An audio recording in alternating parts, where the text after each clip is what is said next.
remain calm in the chaos, but we need to respond appropriately, and we need to call it out and talk about what it is. And until I know that I'm safe and that we are no longer in a constitutional crisis, I'm going to continue talking about this. And although I have lost a lot of subscribers lately, I have gained so many more. And there are almost 8,000 new subscribers here just in the last few weeks. So thank you for being here. And I appreciate that there are people that are concerned about what's happening. And I'm asking you, if you're watching this now and you are concerned, to please take action at the end of this video. I think there are a lot of ex-Christians from my generation who probably understand the feeling of being very confused and disoriented over the fact that we were raised in these evangelical Christian homes, and we were fear-mongered with the Antichrist and the end times, the New World Order, and how there was this elite group of men, of leaders that wanted to basically erode our democracy. They wanted to erode our checks and balances. They wanted to consolidate power for themselves. And they were going to create this new world order where they rule with an authoritarian fist over everyone, especially the Christians. And they're just going to bring in the apocalypse. And it's happening. It's happening. Obama, he might be the Antichrist, and we need to be on guard. We need to vote against him, because if he gets in office, he's going to bring about the end times. He's part of the Illuminati. He's part of the New World Order. Our dollar will no longer matter. We're all going to be paying in gold. Peanut butter will be $30 a jar. We won't be able to afford our groceries. These are the things that I was taught as a teenager before Obama took office. And I believed it because the people in my life, my family that I trusted, was telling me that this was happening, and that was very scary. And I know a lot of other people my age were fed those same fears. And then Obama became president. Those things didn't happen. Everything was fine. He had a big mess to clean up from the Bush era, but peanut butter didn't go beyond, I think, like $3.50 a jar at that time. In March of 2011, Donald Trump started pushing this conspiracy that Obama was not a US citizen. On April 27th, 2011, the White House released the official birth certificate proving that Obama is an American citizen. He created a problem that did not exist. He said, "We don't think this guy is actually a citizen." Then he pushed it out into the world. He forced them to comply and provide a birth certificate, which they did. And then he praised himself for fixing the problem that never existed in the first place. And it's really interesting to see how this set the tone for how the rest of his political career would go. And it was because of Trump's conspiracy theory, his lies, that my family and others started to believe that this threat of Obama was real. And this fused with what they were hearing in their churches about the apocalypse, the end times, how things are just getting so bad and Jesus is coming back any day. Those two things clashed, and it drove up these unnecessary fears about a very unreal problem. But the end times didn't happen. The Obama era came and went. Everything was fine. And I would think that my family and others that supported these theories and pushed them and made me afraid of them as a teenager would have gone, "Oh, I guess we were wrong. We shouldn't have done that. Sorry." Shifted their perspective and realized that, they got caught up in something, but maybe they can learn from it and move forward. But they didn't do that. They ended up doubling down, and they ended up allowing for this major stretching of the Overton window. And we're going to talk about the Overton window and what it is in just a minute. I think it's really important that we take a very close look at how far the Republicans have come from the Obama era and what they valued at that time. Because I don't think that the Republicans in my life, I don't think that they look, their current political ideology looks anything like it looked 15 years ago. And the things that they complained about Obama doing that he never did are the exact things they're supporting Trump doing right now? Something happened along the way that took them from point A to point Z. What they think about freedom, democracy, checks and balances, the role of the president, the role of the people, who should have power.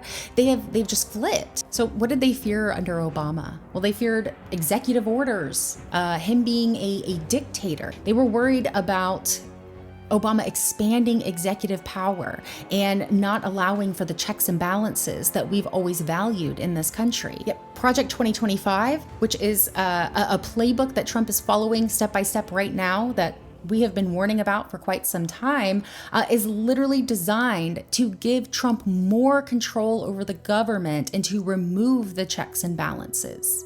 And right now, JD Vance and Elon Musk are advocating for Trump to not have to even answer to judges. They're saying, hey guys, maybe Trump should be able to get to do whatever he wants, and judges shouldn't get to have a say in that. He is above the law, is what they're trying to tell you. They were worried about the national debt and the fact that under Obama, we were accumulating debt. And then when Trump got in, he ballooned the deficit, and crickets. They said the elites were going to be controlling the government. We can't have these rich, powerful men that are just sitting around in a circle, smoking their cigars, controlling all of us. Project 2025 is backed by some of the richest men in America. Trump currently has the richest man in the entire world. And the entire world is more money than anyone else in the world, rummaging through all of our federal departments right now without congressional oversight. And not only without congressional oversight, but actually locking members of Congress out and not allowing them in. At Trump's inauguration, he had a gaggle of billionaires sitting behind him, supporting him, excited about what he was doing because they had contributed to his campaign, and those men are worth over $1 trillion. I can't wrap my head around $1 billion. So we went from rich, wealthy elite are bad, we shouldn't be controlling our government and consolidating power, to now we like these men. We love Elon Musk. We love Bezos. We love Zuckerberg. Isn't it great that these successful men in business are rallying around the greatest president? They were very concerned about the Constitution during the Obama administration, always talking about how everything he did was unconstitutional. We have a constitution, we have law and order, Congress has power, they said. I now have people in my comments that are arguing that we should ignore Congress, that Congress is bad, that Trump should have power over them, and maybe we just need to drain them all out. And they're not coming up with these talking points on their own. They're getting it from the very people that 10 years ago were saying, we need to protect Congress's powers. And we need to make sure that the executive branch doesn't go power hungry. I mean, you can just look through some old Fox News articles from the Obama era. Obama violating Constitution, but little can be done about it. They say Republicans think the president abused the government's separation of powers by using the executive orders to sidestep Congress. The president knows this is wrong, said Lee, among the most outspoken Obamacare critics. What gives him the ability to rewrite the law? It's really interesting that at the end of one of these articles where they're complaining about the overreach in the executive orders, it literally says Obama has used executive orders less than modern US presidents, 167 times so far compared to 238 for President Carter and 256 for President Reagan. GOP Democrats spar over legality of executive orders as lawsuit begins. We have a president who feels completely unrestrained by the Constitution of America. That was Greg Abbott, by the way. Finally, we still have a Constitution America. Under the Constitution, Congress writes the laws. Obama administration tests constitutional power. Obama's year of action by any means necessary. Constitution be damned. Be careful, when you weaken the law today, you weaken it forever. Is Obama a president or a king playing with constitutional fire? They claim to fear a dictator, feared a king. They want law and order. They want the president to obey Congress because they understand the power that Congress is supposed to hold. They want the president to obey the Constitution. Until now, what happened? I think the Overton window has shifted. I think our level of tolerance has expanded. What we find to be normal and acceptable now was not 10, 15 years ago. So what is the Overton window? The Overton window is a range of subjects and arguments politically acceptable to the mainstream population at any given time. It is also known as the window of discourse. The window frames the range of policies that a politician may recommend without appearing too extreme to gain or keep public office given the climate of public opinion at that particular time. The Overton window is an approach to identifying the ideas that define the spectrum of acceptability of governmental policies. The premise of the concept of Overton was that politicians typically act freely only within a window as seen acceptable. The most common misconception is that lawmakers, Congress, themselves are in the business of shifting the Overton window. That is absolutely false, according to Lemon, who coined the term. Lawmakers are actually in the business of detecting where the window is and then moving to be in accordance with it. A really easy way for me to understand the Overton window and exactly how it works, especially on the human brain, is to rely on my own experience in therapy with my own level of tolerance. When I first started seeing my therapist for symptoms of PTSD, I was in a session and I was telling her a story that was very traumatic for me. And as I started telling it and kind of reliving it in my mind, my body tensed up, my shoulders went up to my ears, I got really tense and tight. I started to shake and I was trying to get through my words, but like my throat was closing up, and I felt like I was gradually becoming very panicked. And my therapist stopped me and said, "Hey, we're going to take a break. You are beyond your level of tolerance, so we need to kind of bring you back down to your window." I did some breathing, we did some exercises, and we got me back to a place where I was calm and not uptight, not panicked. And what's happening when your body is feeling unsafe in a situation, you are beyond your level of tolerance. And so the body starts to react. It can't handle it. It feels unsafe. I had to kind of stretch my level of tolerance little by little. In society at any given time, we all accept certain things as normal. Some things are a little bit radical. Some things are unthinkable, like how could we ever do that? So political leaders and people who are involved in what political leaders do, like corporations, people who lobby, they know that they want certain things accomplished. But in order to accomplish very extreme things, they have to introduce us to these concepts little by little. They have to acclimate us and have us normalize these things so they can eventually get there. They can't just introduce it all at once. And I believe that's what's been happening since Trump came on scene and decided he was going to start disrupting the political process. And I really want to talk about how we saw this play out, because we had Trump in 2016 who was running as an outsider. That's what people liked about him. I always heard he's not a politician, and that's what I like about him. He's different. Now, never mind that he was a billionaire who had a lot of lawsuits and shady business practices and had filed for bankruptcy many times, but regardless, they felt like he was the one to get the job done because he wasn't a politician and because he didn't want the power that all these other politicians in power wanted. But fast forward, and we're all looking at what's happening. We're listening to the things Trump is saying, and we're like, I think this guy wants a lot of power. I think he's going to try to stay in power even if he gets voted out. And they said, no way, that's crazy. Trump is going to obey the law. He's going to obey the vote. And if you guys vote him out, then, there will be a peaceful transfer of power. And then he lost a fair and free election, and this happened. Still taking metal, sharpened objects, missiles, to include bottles and rocks, and hand-thrown chemical-grade fireworks.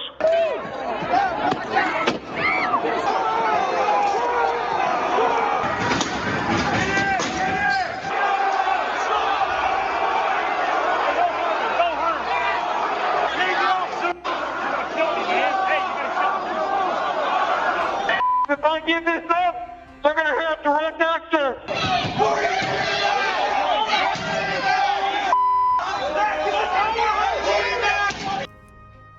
At Harbor Freight, we do business differently from the other guys. We design and test our own tools and sell them directly.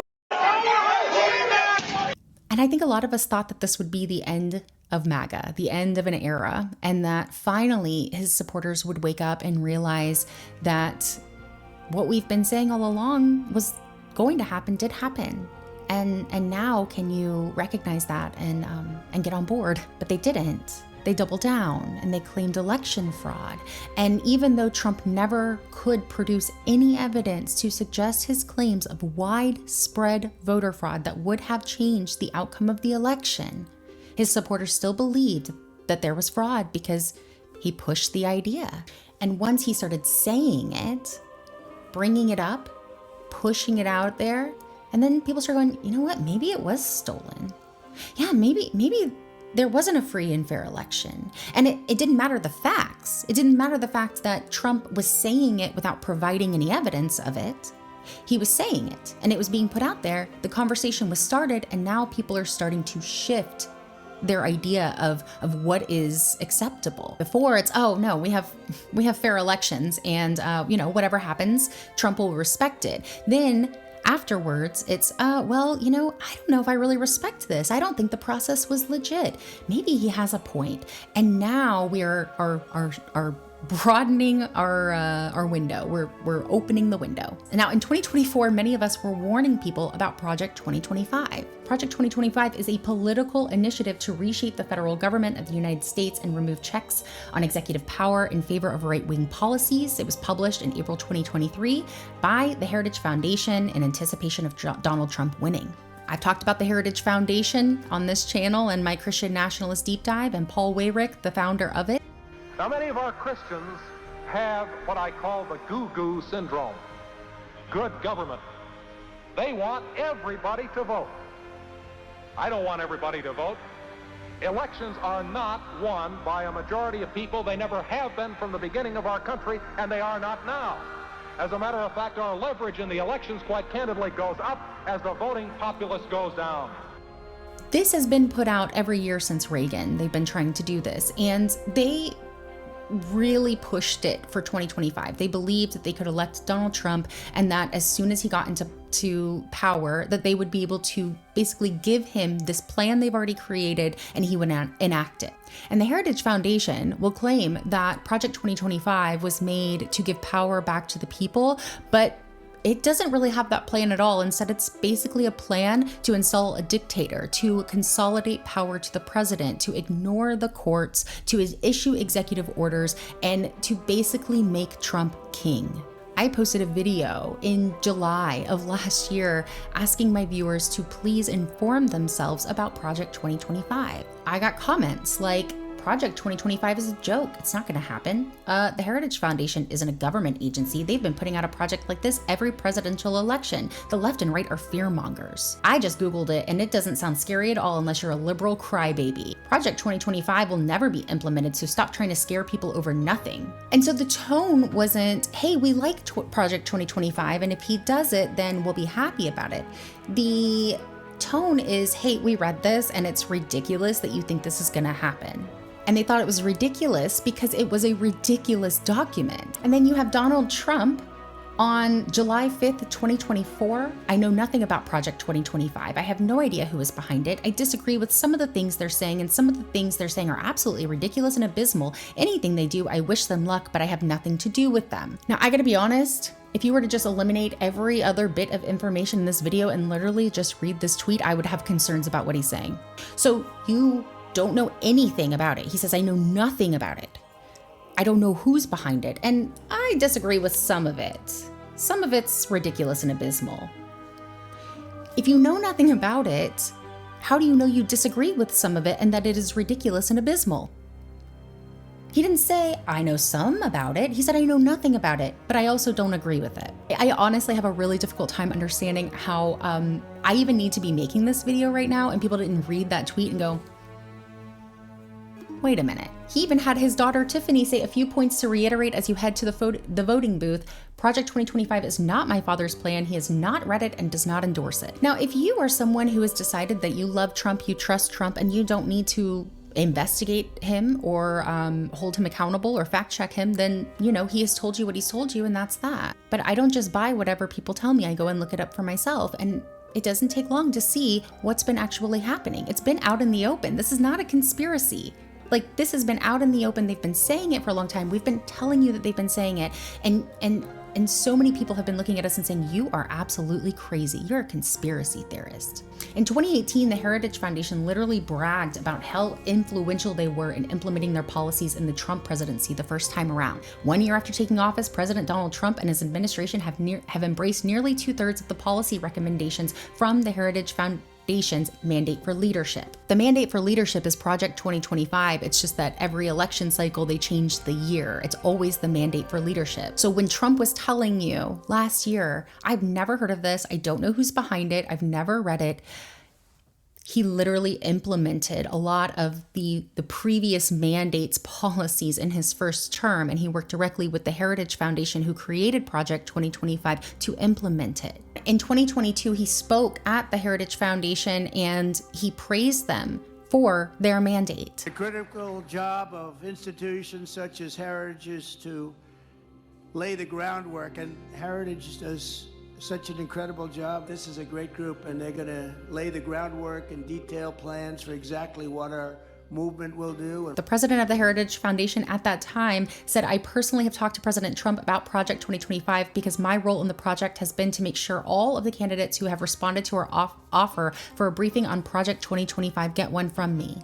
This is Donald Trump and Kevin Roberts, the president of the Heritage Foundation at that time in 2022, who were on a 45-minute flight together before Trump was praising the mandate of Project 2025.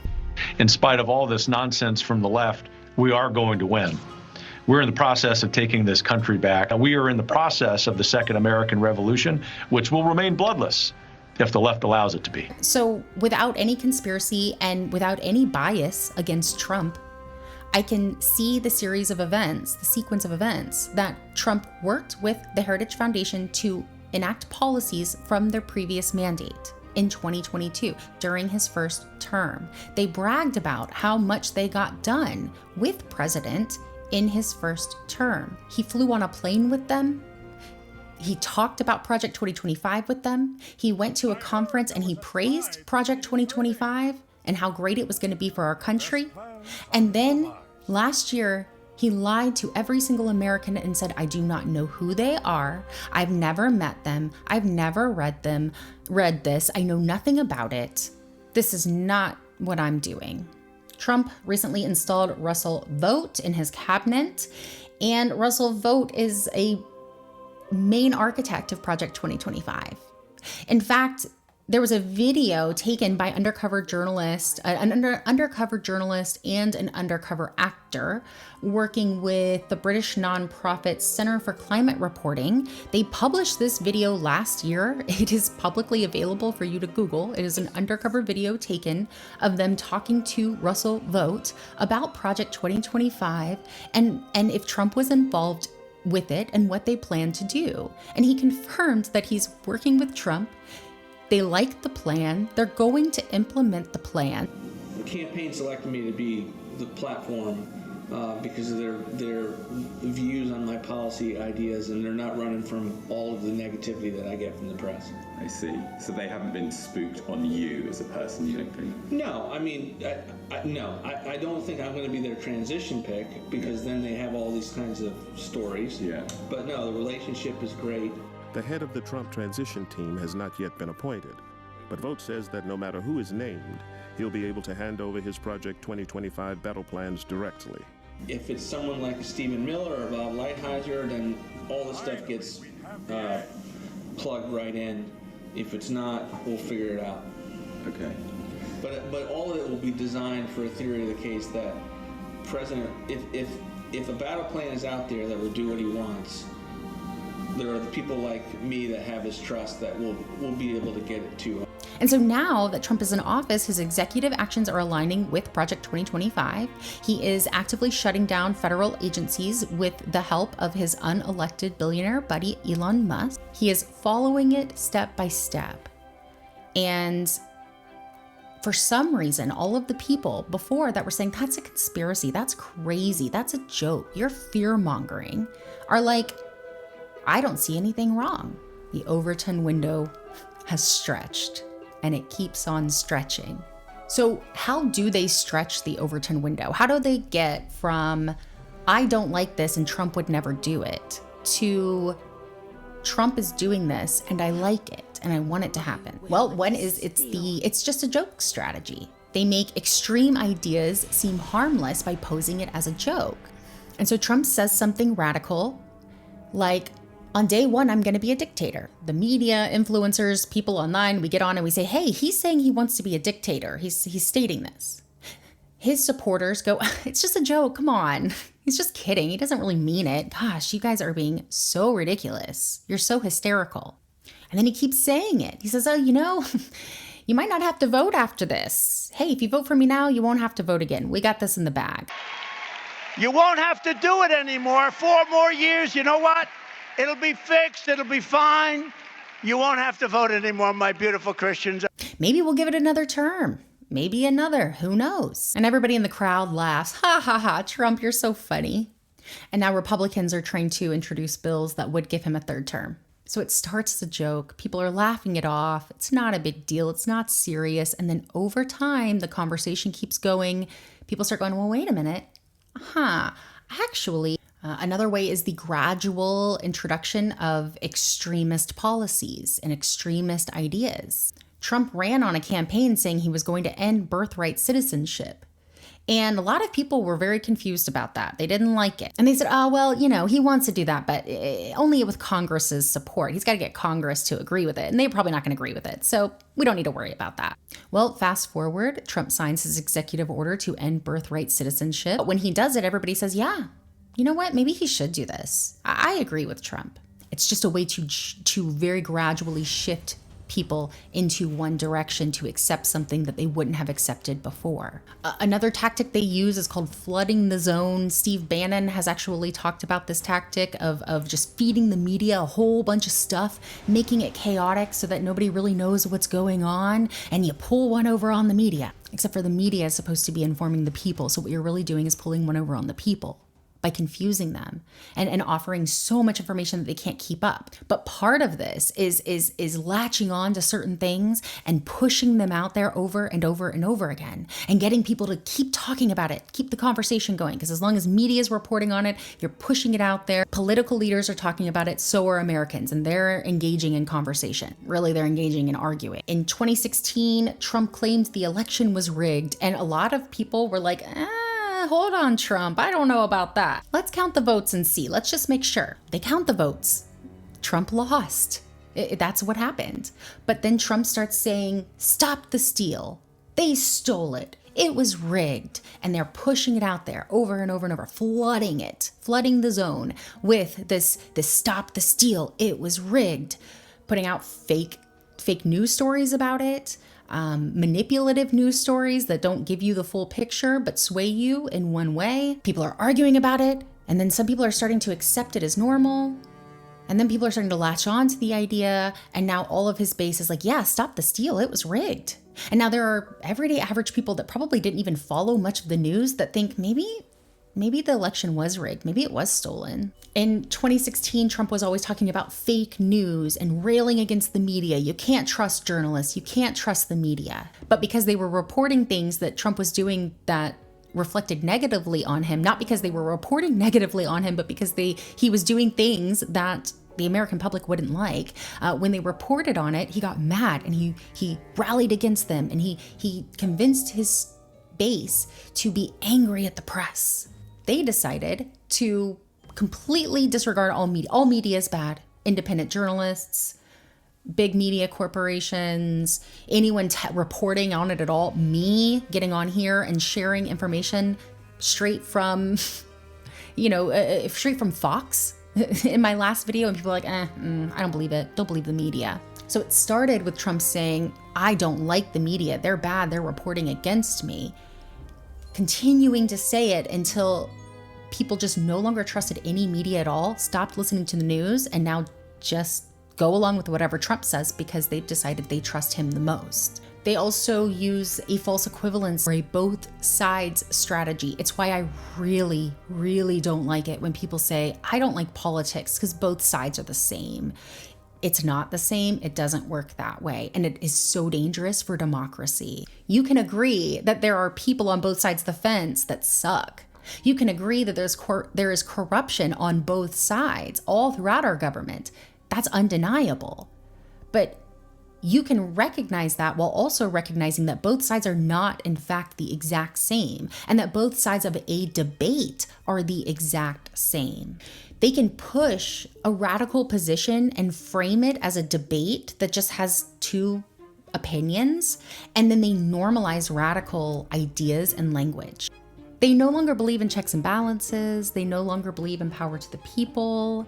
They no longer believe that we need to restrict government overreach and executive power. Now they cheer on the richest elites as they seize power. Now they want a dictator as long as it is Trump. The same people who were fearing big government overreach are now actively wanting to take Congress's power because they think Congress is just a group of people who do whatever they want, when really Congress is elected by you and me. They are our voice. Congress is our voice. And without them, we don't have a voice in the executive branch. You don't get to say that you don't like what Trump is doing. So the moment Trump does something you don't like, if you eliminate Congress, you bypass democracy, you don't get to tell him. If Trump decides to team up with someone who is a Catholic, and they decide that Baptists aren't following the right Christianity, and we need to get rid of these godless Baptists out of the country, if you get rid of Congress and you decide that Trump has all the power, then what happens when they start enacting policies that are discriminatory against Baptists?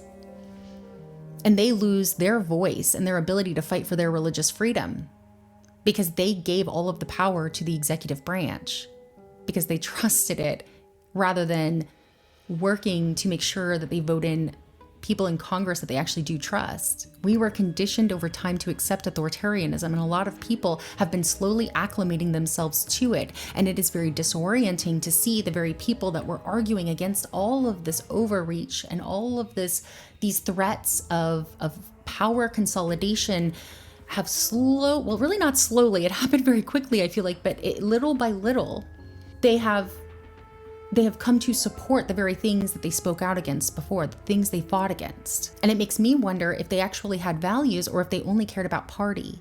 They cared about what their party does. And as long as their red guy is in office, that's all that matters. And they don't care about their values, and they'll override their values. They will change what they think about how government should be run if Trump wants it that way. And everybody else is bad and evil. Everybody else is trying to pull one over on them. Me, Congress, other world leaders that are very concerned about what's happening right now. It's gotten to the point where anyone who opposes what Trump is doing, even if they are a Republican, even if they're not a liberal, they are the enemy. They are bad. Media is bad. American citizens who aren't Republicans are bad.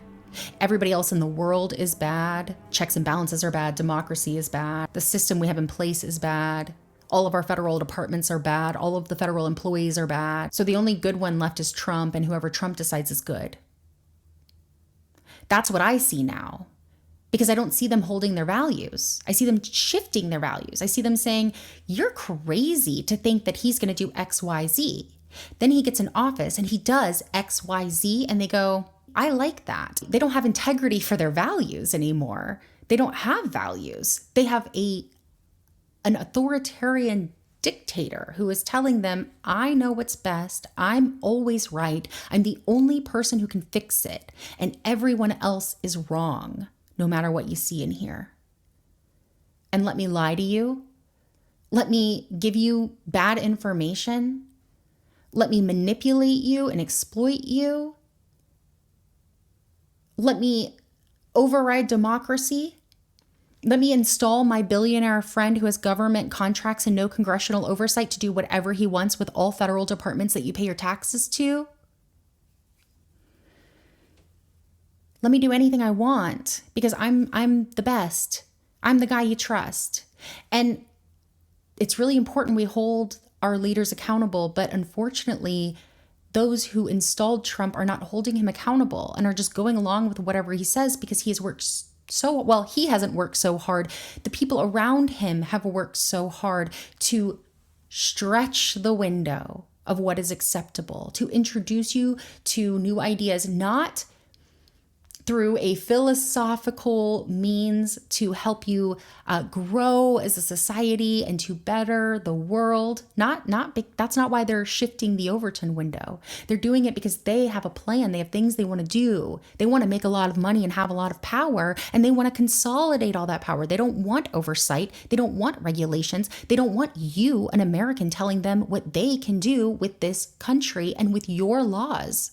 They don't want you doing that. They don't want your voice in how things go. They want to be able to do whatever they want without you having a voice. And they pose it as, oh, we're draining the swamp. We're getting rid of these terrible people in Congress who don't care about you.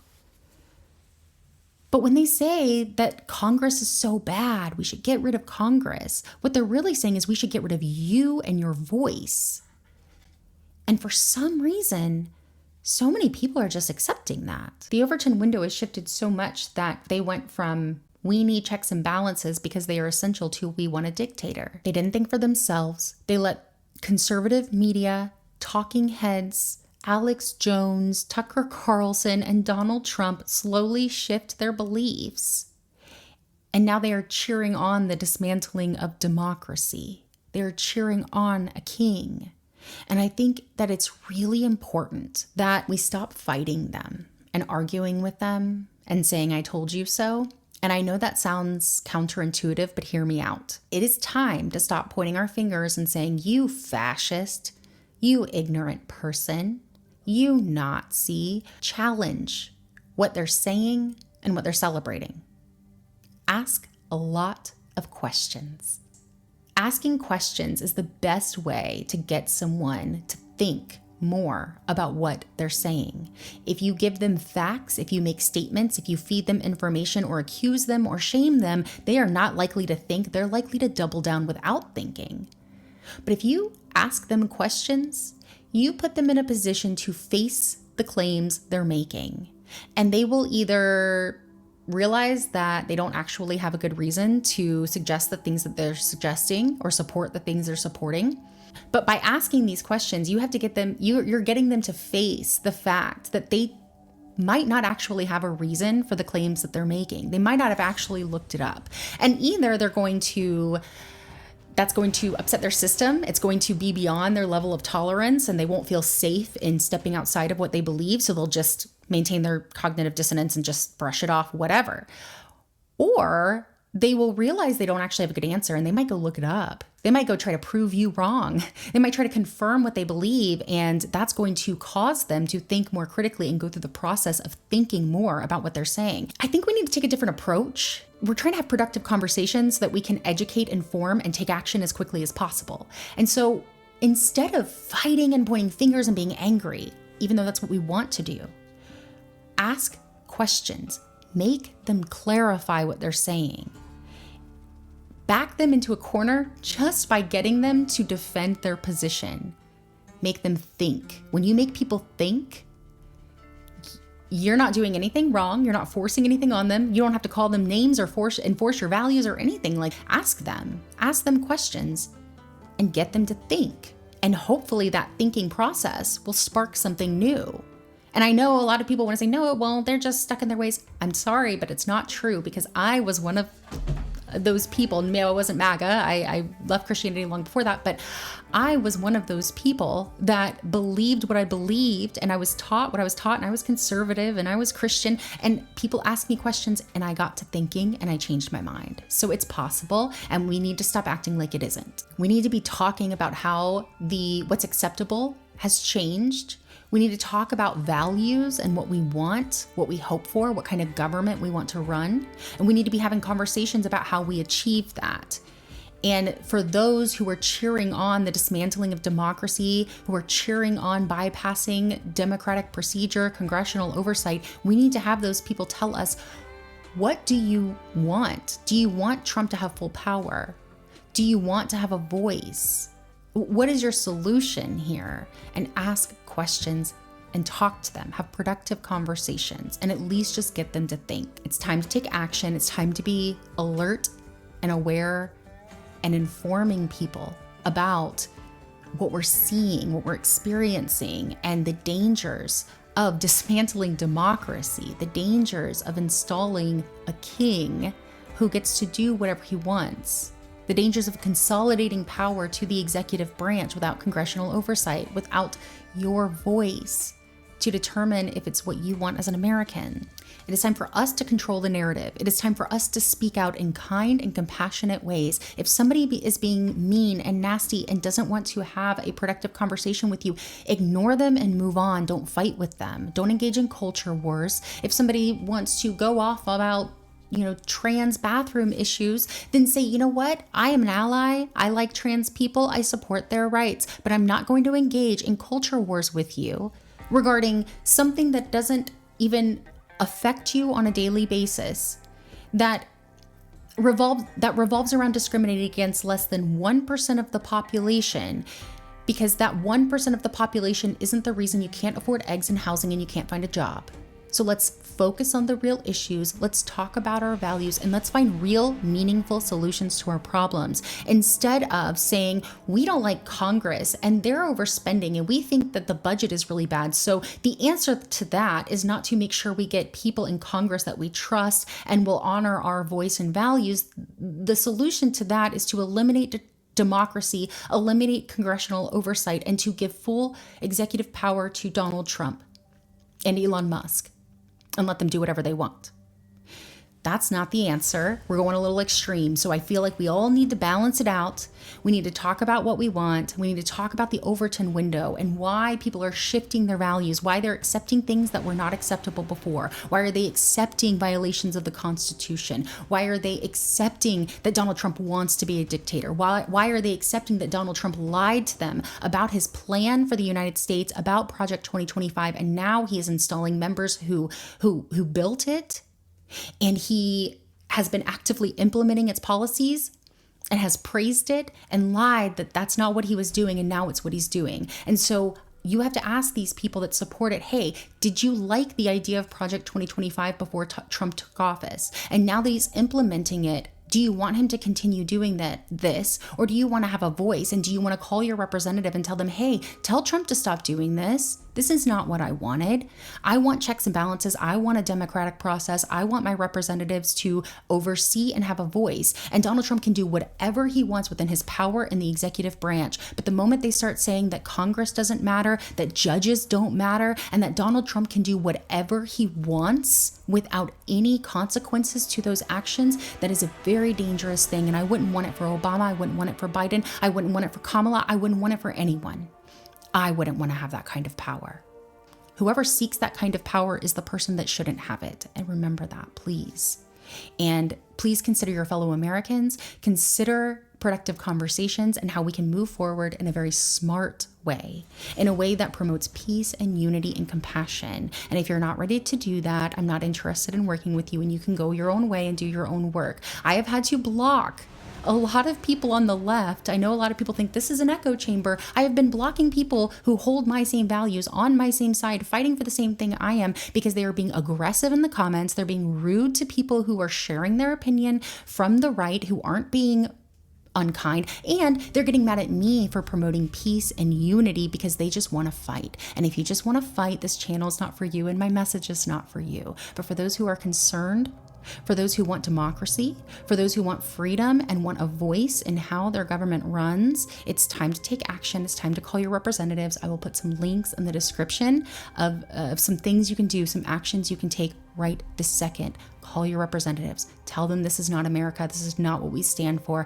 and we will resist it every step of the way. Do not lose hope. I have a lot more I want to say. I've been writing nonstop, thinking nonstop, and I have a feeling I'll be putting a lot of videos out in the next week, couple weeks, months, years. I don't know. I really don't know. But until this crisis is over, until I know that we are safe from authoritarian rule and that Elon Musk isn't just rummaging around in all of our departments, shutting them down and doing whatever he wants with them and not giving us any transparency or answers about what's happening, I'm going to keep talking about it. And this channel just might look different for a little while, because this is the most pressing matter right now.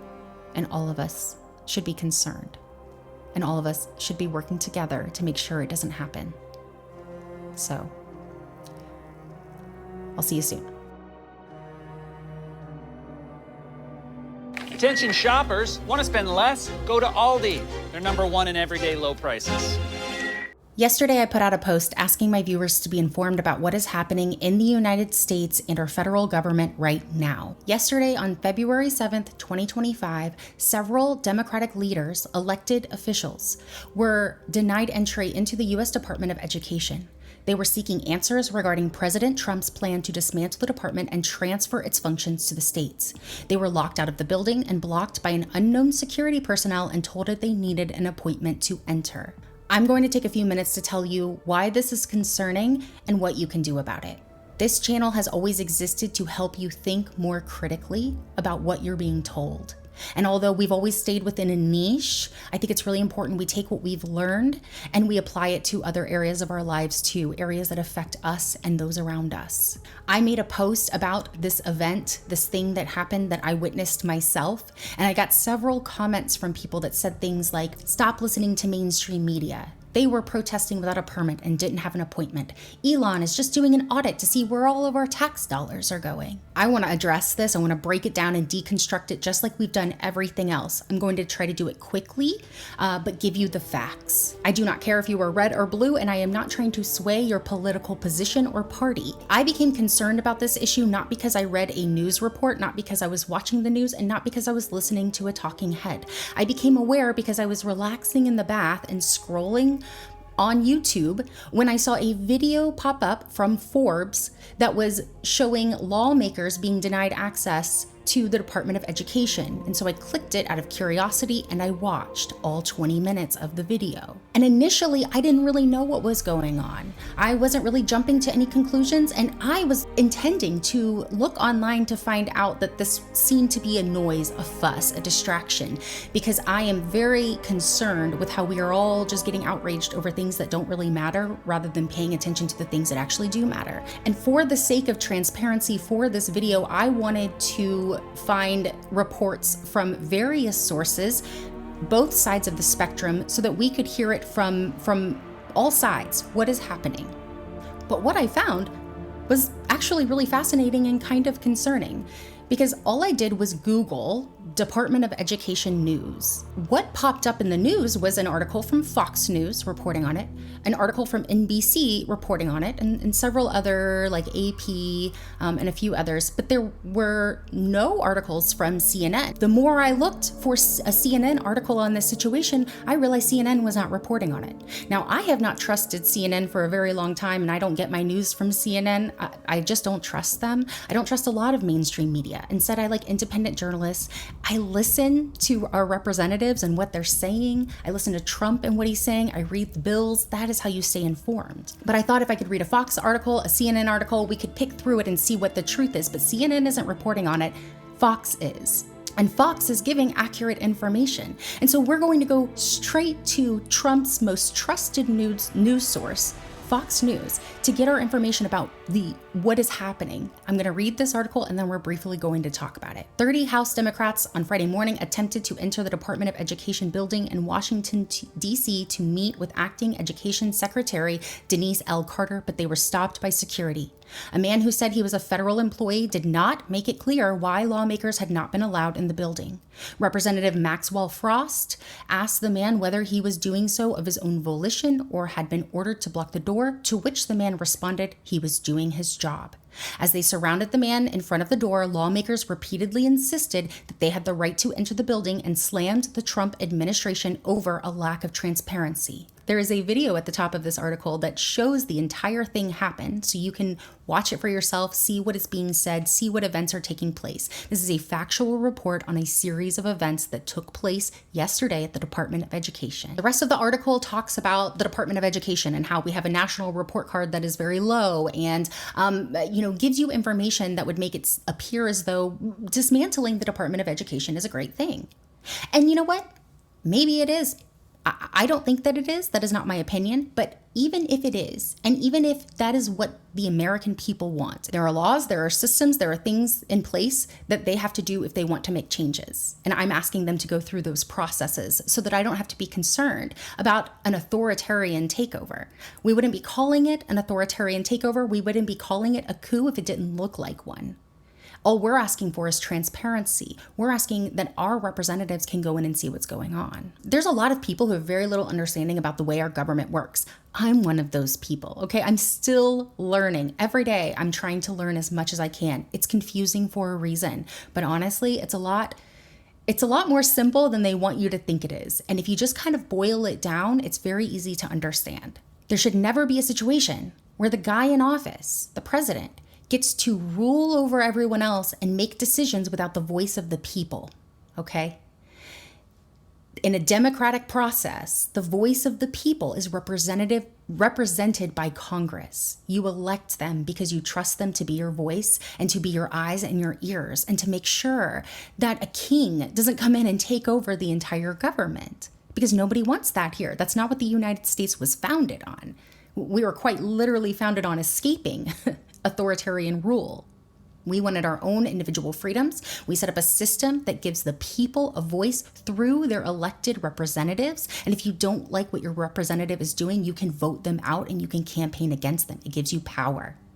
And so when all the people come together and their elected officials represent their values, that they use that to keep a watch over the executive branch, the president, to make sure that he is aligning the way we do things in our federal government with what the people want. Without oversight, democracy weakens and we don't have a voice. And then power is concentrated in areas that it shouldn't be concentrated in. We don't want that. I don't want that with a Democratic leader, and I don't want it with a Republican leader. I don't want it with anyone, because I want to make sure that my voice can still be heard.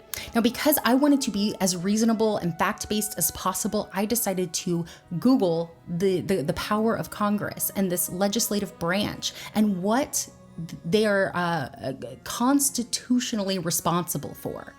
And when I did that, I came up on the White House and I thought, oh, well, this is great. I can go straight from the White House, the current administration, the Trump administration, and see what it says about what Congress can and cannot do. But when I got to the website, as I was reading, I realized the URL was White House archives from the Biden administration, because the Biden administration had an entire section about the branches of government and their power and how they work, so that the everyday average American could go to the White House website and be informed about what their power is and how it is utilized in the government. And I thought, okay, well, there's going to be people that don't want to hear what the Biden administration has to say, so why don't I go straight to the new White House administration's website?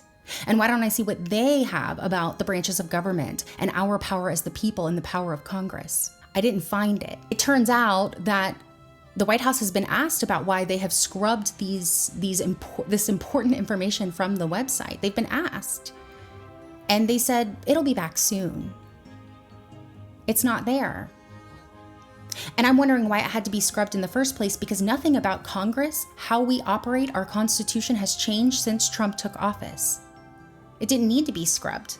It's as simple as a copy-paste or just keeping the file there. I understand they have to redo the entire system and get a new website for the new administration. That's fine, but they never needed to get rid of the information about what power Congress has. And the only reason to take it off is so that people can't go and look it up. And so unfortunately, I can't get this information straight from our current administration because they aren't being transparent about how our government works and how it has always worked.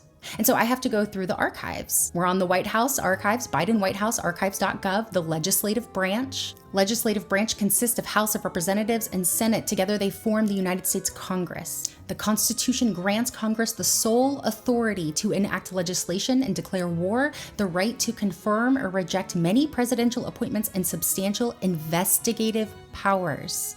Congress is ascribed significant powers by the Constitution. All legislative power in the government is vested in Congress, meaning it is the only part of the government that can make new laws or change existing laws. Executive branch agencies issue regulations with the full force of the law, but these are only under the authority of laws enacted by Congress. Both chambers of Congress have extensive investigative powers and may compel the production of evidence or testimony toward whatever end they deem necessary. Members of Congress spend much of their time holding hearings and investigations in committee. Refusal to cooperate with congressional subpoena can result in charges of contempt of Congress, which could result in prison term.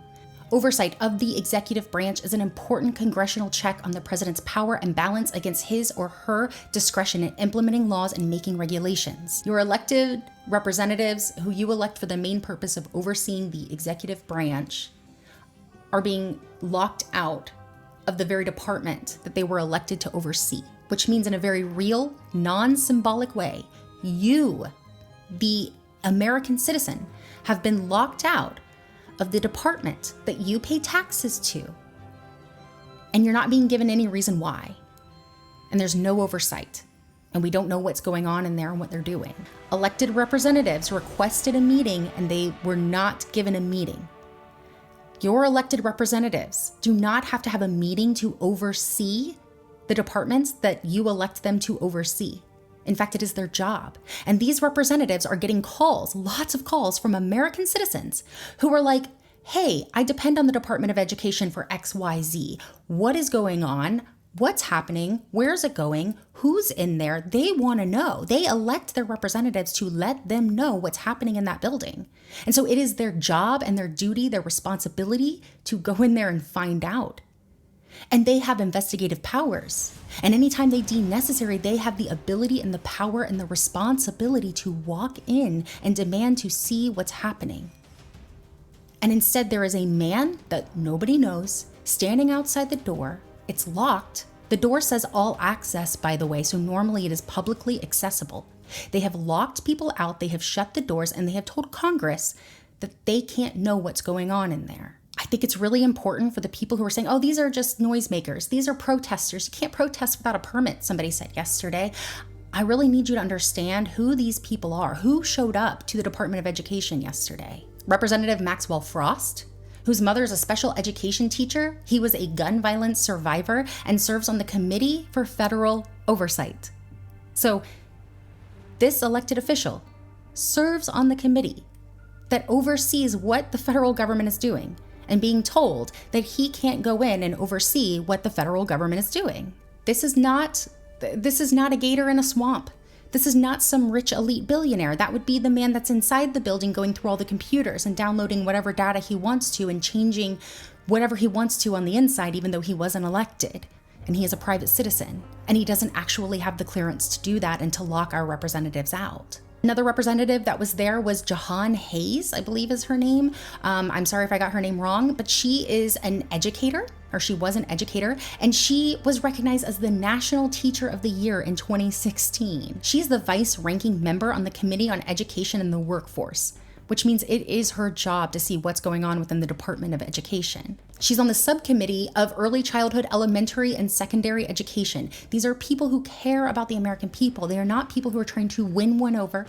They are not people who are trying to take power. These are people who stand up for democracy, who are on committees that protect children and women and education and federal oversight, that are trying to do their job and find out what is happening within our federal government.